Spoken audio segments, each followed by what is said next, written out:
হযরতে ফাতেমা আর হযরতে আলী রাদিয়াল্লাহু তাআলা। কিতাব এসেছে কদিন ধরে বাড়িতে খাবার নাই, কদিন ধরে বাড়িতে খাবার নাই। শেরে খোদা হুজুরের কাজের জন্য বার হলেন, কিছু পেল না, কিছু কাজ যে পাবে কাজও পেলেন না। ঘুরে ঘুরে ঘুরে ঘুরে মনটা খারাপ করে বাড়ি চলে এলেন। কোথা যায় কি করি? নবী পাকের মেয়ে ফাতিমাতুজ জোহরা রাদিয়াল্লাহু তাআলা আনহা বললেন, আপনি এক কাজ করে আমার এই ব্যবহার করা চাদরটা মদিনা শরীফের বাজারে গিয়ে বিক্রি করে দেন, যদি কিছু পাওয়া যায়। আমার এই চাদর এটা মদিনা শরীফের বাজারে গিয়ে বিক্রি করে দেন। একটা অন্য বর্ণনা এসেছে ওই চাদরটা নিয়ে গিয়ে সামউন নামক খাইবারের ইহুদি ছিল, সামউন, এই সামউন নামক ইহুদিকে চাদরটা রেখে তার বিনিময়ে কিছু নিয়েছিলেন। সামউন নামক ইহুদি নবীর খানদানের চাদর মনে করে সম্মান করে রেখে দিয়েছেন। ওনার স্ত্রী ঘরের মধ্যে ঢুকে ওই জায়গাটাই দেখছে আলোয় আলোকিত, নূর আর নূর হয়ে আছে। জোরে বলো। এই অবস্থাটা দেখে দেওয়ানা হয়ে গেলেন। ওই চাদরটাকে সম্মান করে নিয়ে গোটা ফ্যামিলি মিলে নবী পাকের দরবারে গিয়ে বিবরণ দিয়ে তারা ঈমানের কালিমা পড়ে নিয়েছিলেন। বলুন না সুবহানাল্লাহ। ফাতেমাতুজ জোহরা রাদিয়াল্লাহু তাআলা আনহা এই চাদরটা দিয়ে বললেন, যান এই চাদরটা বিক্রি করে কিছু নিয়ে আসে। হযরতে শাইখ খোদা হুজুর বার হয়ে গেলেন। ও যুবকেরা, হযরতে আলী রাদিয়াল্লাহু তাআলা আনহু মদিনা শরীফের বাজারে চলে গেলেন। যে চাদর খারাপ 6 দিরহামে বিক্রি করলেন। 6 দিরহামে বিক্রি করে খাবারের দোকানে গেলেন, খাবারটা কিনবে। একজনা মানুষ দাঁড়িয়ে গেলেন, আল্লাহ রাসূলের সাহাবী, আল্লাহ রাসূলের জামাদাম, ও হযরতে আলী রাদিয়াল্লাহু তাআলা আনহু, আজ কদিন আমার খাওয়া হয় না, না খাওয়া না দাওয়া, হুজুর কোথায় কিছু না বে, আপনার কাছে এসেছি হুজুর, আপনার কাছে হাত পেতেছি হুজুর আপনি ফিরিয়ে দেবেন না, হযরতে আলী রাদিয়াল্লাহু তাআলা আনহু চাদর বিক্রি করার 6 দিরহাম খানা দিয়ে দিলেন। জনে বলুন সুবহান, আর একটু জনে বলুন সুবহান। ও যুবক, মনটা খারাপ হয়ে গেল। আল্লাহ রাসূলের সঙ্গে জানি হযরতে ফাতেমা রাদিয়াল্লাহু তাআলা আনহা আমাকে চাদরটা বিক্রি করতে দিলেন। হযরতে হাসান, হযরতে হুসাইন রাদিয়াল্লাহু তাআলা আনহুমা ক্ষুধার্ত অবস্থায় আছে, কিছু কিনে বাড়িতে নিয়ে যাব, কিছু কিনে ঘরেতে নিয়ে যাব, কিছুই তো কিনা হলো না। মনটা খারাপ হয়ে গেল। টুকটুক করে কেটে কেটে চলে যায়। একজনা দাঁড়িয়ে গেলেন, ও রাসূলুল্লাহ জামাতাম, ও হযরতে শেরে খোদা, ও হযরতে আলী রাদিয়াল্লাহু তাআলা আনহু, আপনি কি উটটা কিনবেন? হযরতে আলী জানিয়ে দেন, আমি আলী রাদিয়াল্লাহু তাআলা আনহু, আমার কাছে টাকা নাই। উনি জানিয়ে দেন, আপনি যদি কিনেন, আপনি আল্লাহ রাসূলের জামাতা, আপনি যদি কেনেন, আপনাকে উটটা আমি ধারে বিক্রি করব, পরে আমাকে টাকাটা দিয়ে দেবেন। হযরত আলী জিজ্ঞাসা করলেন, এই উটের দাম কত? 100 দিরহাম। ও যুবকেরা, উটখানা হাতে করে নিয়ে টুকটুক করে চলে যায়। কিছুটা যাবার পরে আবারও কে যেন দাঁড়িয়ে গেল। ও হযরতে আলী, আল্লাহ রাসূলের জামাতা, ও হযরতে আলী রাদিয়াল্লাহু তাআলা আনহু, হুজুর আপনি কি উটটা বিক্রি করবেন? আমার বড়টা পছন্দ হয়েছে, আমাকে বড়টা ভালো লেগেছে। হযরতে আলী জানিয়ে দেন, উটটা বিক্রি করব। হুজুর কত দাম হুজুর? হযরতে আলী জানিয়ে দেন, এই উট আমি 100 দিরহামে কিনেছি। উনি জানিয়ে দেন, ও রাসূলুল্লাহ জামাদার আপনাকে আমি 160 দিরহাম দেবো, 60 দিরহাম লাভ দেবো। আপনি কি খুশি? আপনি কি খুশি? হযরত আলী উটটা বিক্রি করে দিয়ে 160 দিরহাম নিয়ে টুকটুক করে চলে যায়। আবারও প্রথম ব্যক্তি দাঁড়িয়ে গেলেন। আল্লাহ রাসূল জামাদা মনে হয় উটটা বিক্রি হয়ে গিয়েছে, হুজুর আমার টাকাটা দেন, হুজুর আমার টাকাটা দেন। ও যুবকেরা, হযরত আলী রাদিয়াল্লাহু তাআলা 100 দিরহাম দিয়ে দিলেন। জনে বলুন সুবহান, আর একটু জনে বলুন সুবহান।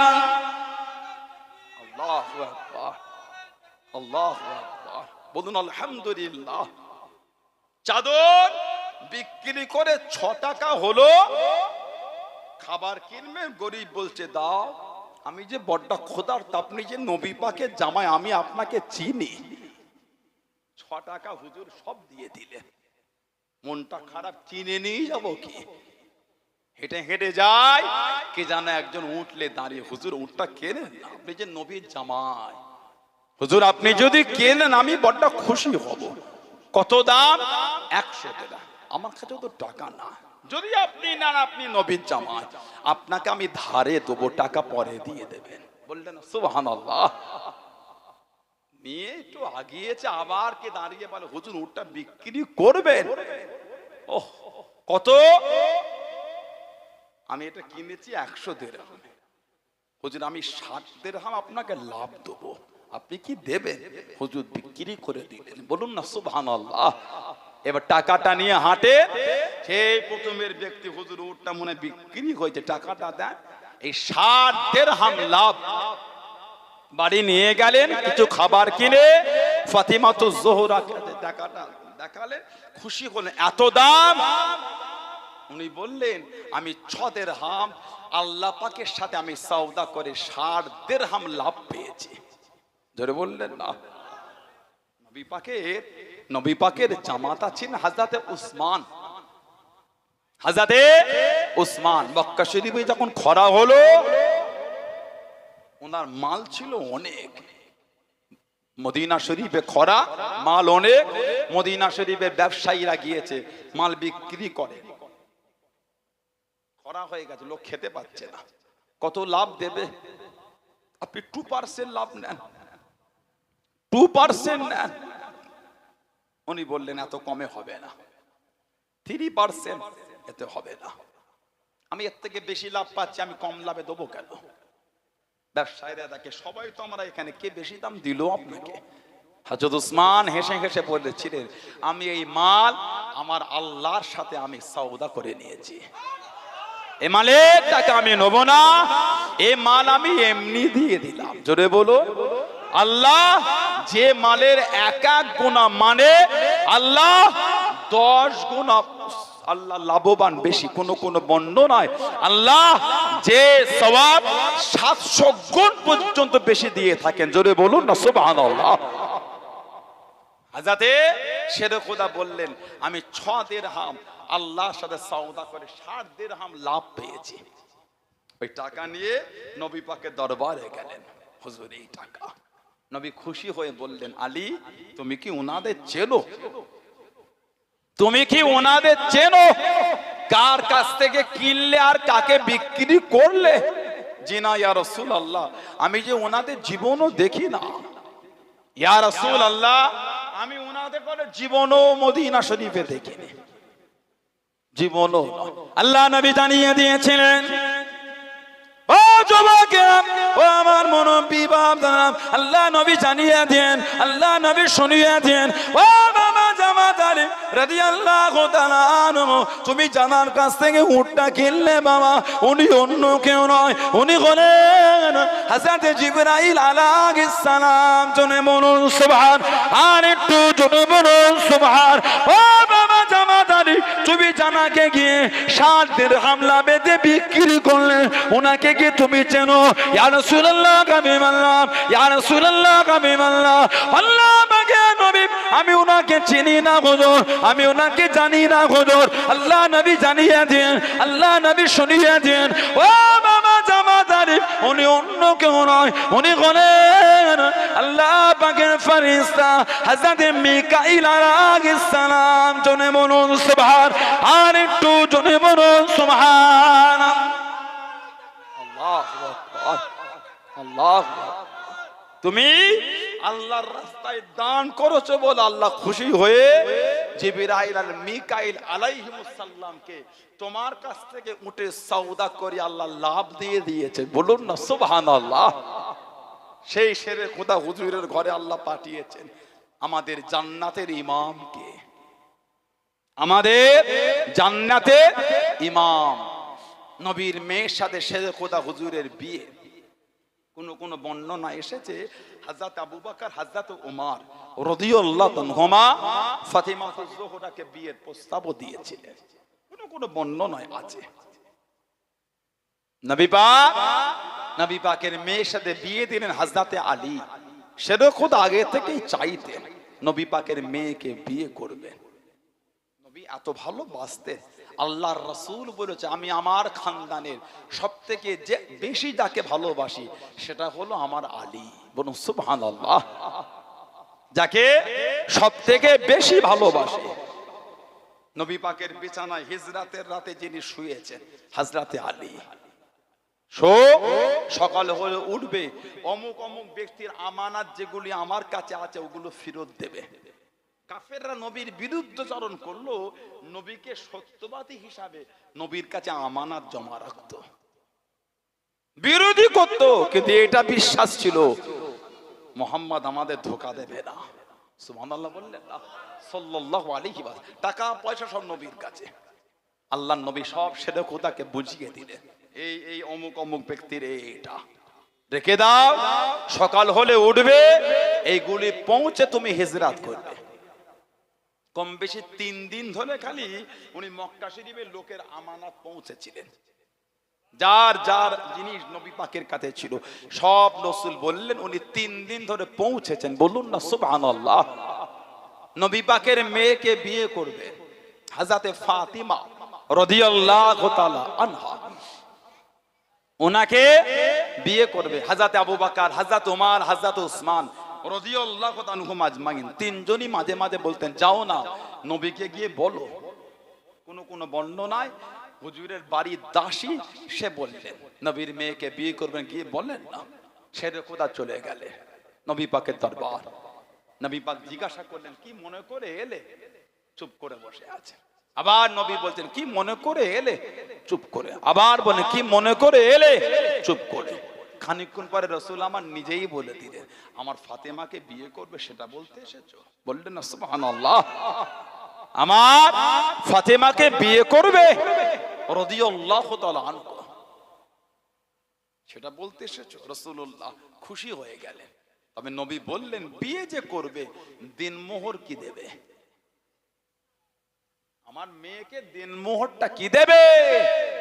আর তোমার ঘর কই? ঘর আমার মেয়েকে রাখবে? সেটা কোথা হুজুরা ঘর ভাড়া করেছিলেন, ওটা আমার রাসূলই করে দিয়েছেন। বলুন না সুবহানাল্লাহ। মেয়েকে বিয়ে করবে দিনমোহর কি দেবে? কোন বর্ণনা এসেছে বদরের যুদ্ধে জয়ী হবার পরে এই যে গনিমতের মালগুলি এসেছিল ভাগ হয়ে একটা উট ওনার ভাগে গিয়েছিল, সেটা কোথা হুজুরের, আর একটা উট নবী নিজের থেকে ওনাকে দিয়েছিলেন।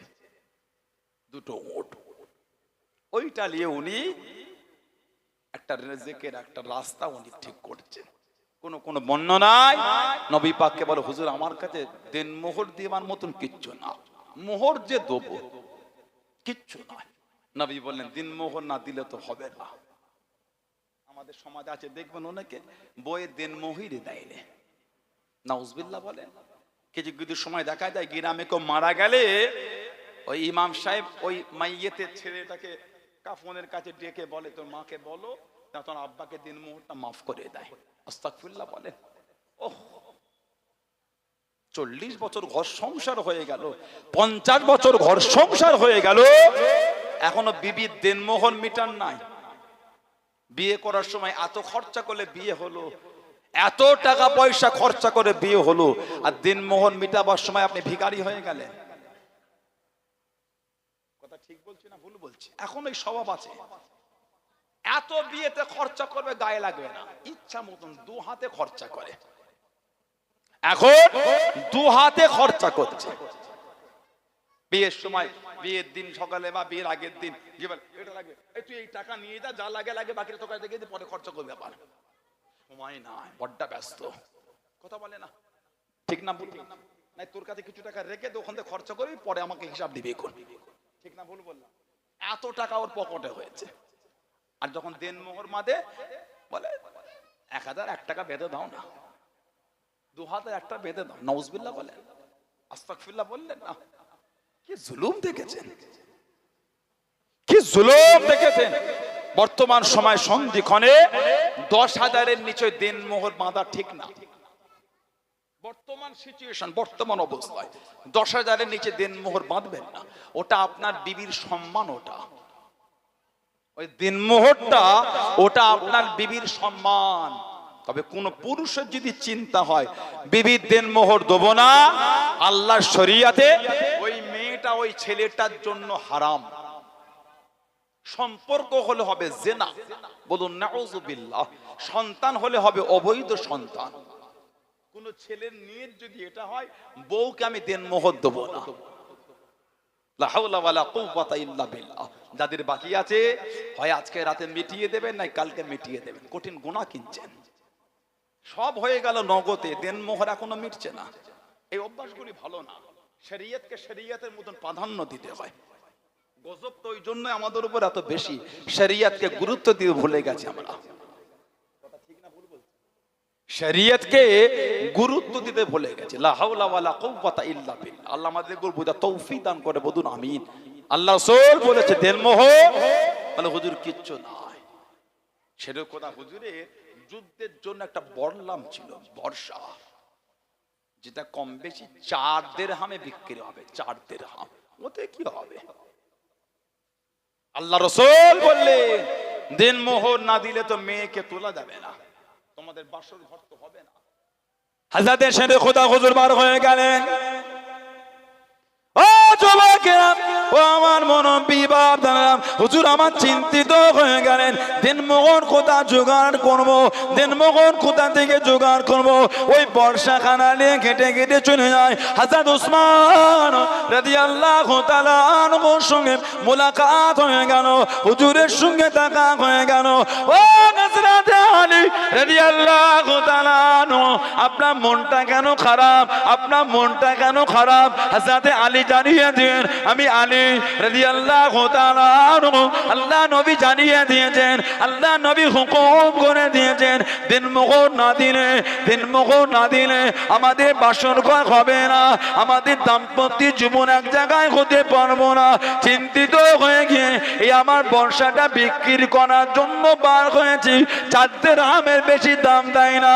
ও যুবক, কি দামের মধ্যে পাওয়া যায়? হযরত উসমান রাদিয়াল্লাহু তাআলা আনহু 470 দিরহামে ওটাকে কিনে নিলেন। জোরে বলুন সুবহান, আর একটু জোরে বলুন সুবহান।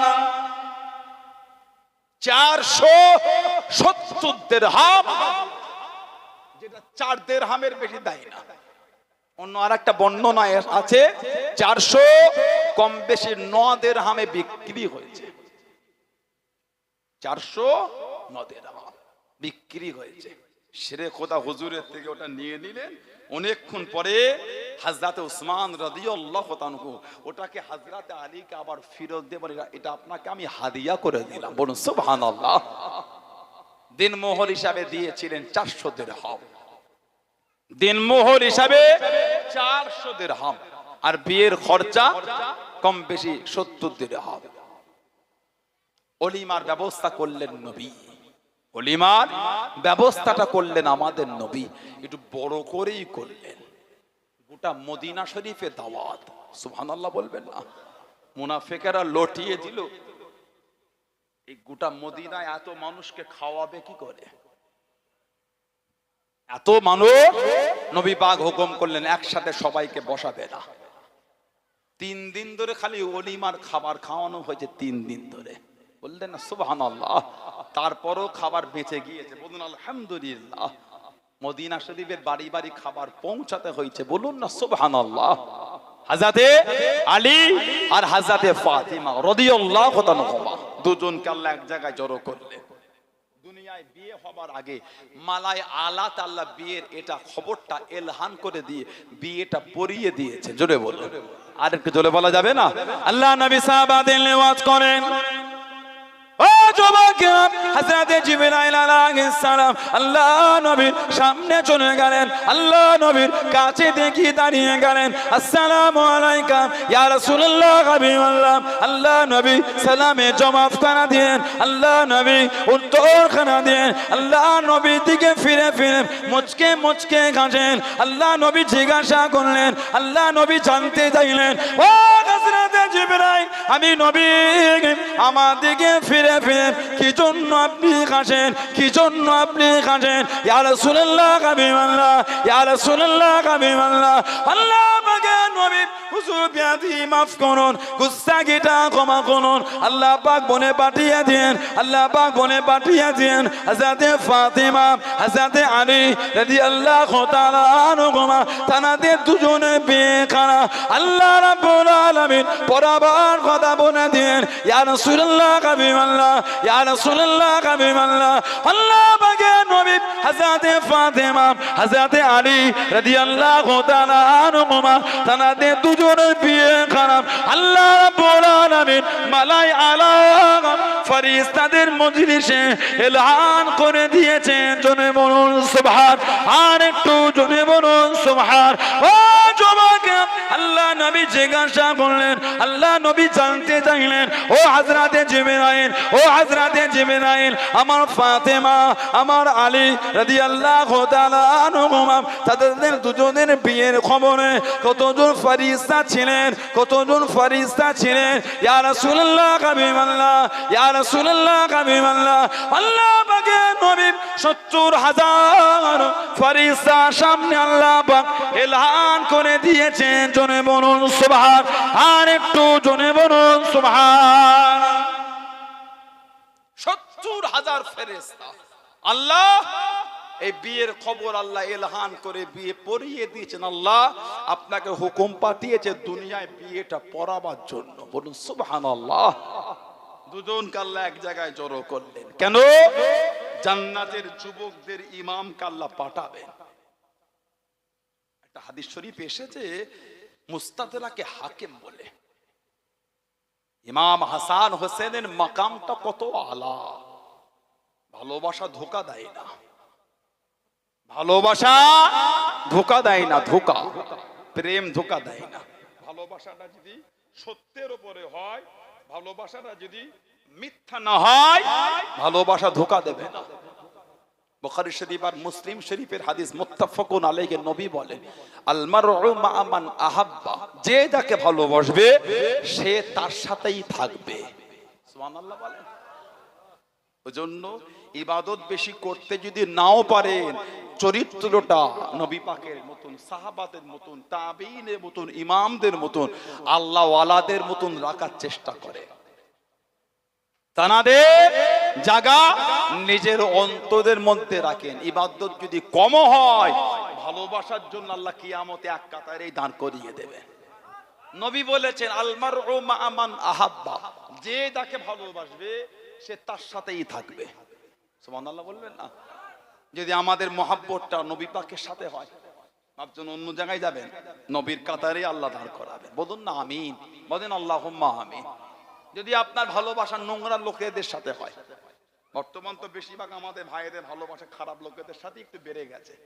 মদের আড্ডা, তাসের আড্ডা, জুয়ার আড্ডা, সাট্টার আড্ডা, লটারির আড্ডা, সুদের আড্ডা, গানের আড্ডা, এগুলি তো ভিড় বেশি। কথা ঠিক না ভুল বলছি?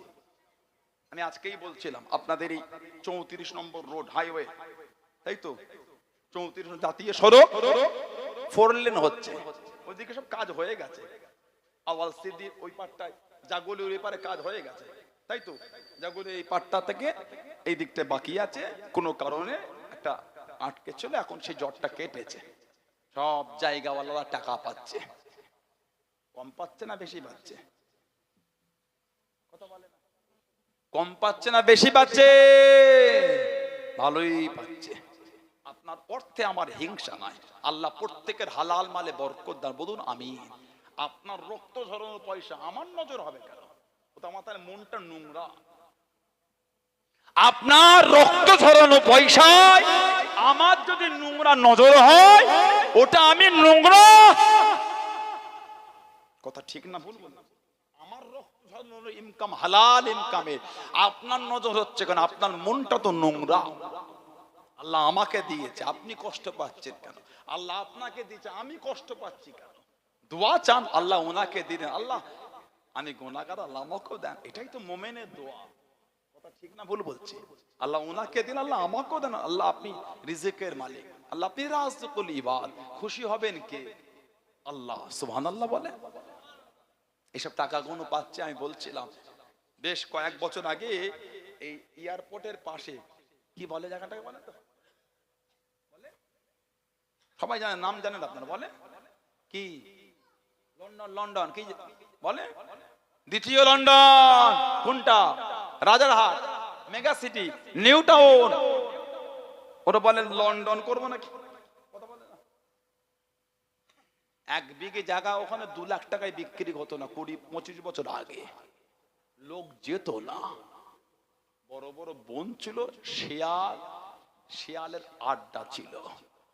ছোটবেলায় মাঝে মাঝে মনে আছে হুজুর কেবলার সাথে অ্যাম্বাসেডর গাড়ি করে দাওয়াতে, ওদিক থেকে হয় ভাঙনের দিকে, ভেতর দিকে নবাবপুর বলেন, রায়গাছি বলেন, মোহাম্মদপুর বলেন, ওদিক ভেতরে যেতাম, লাউহাটি বলেন, যেতাম।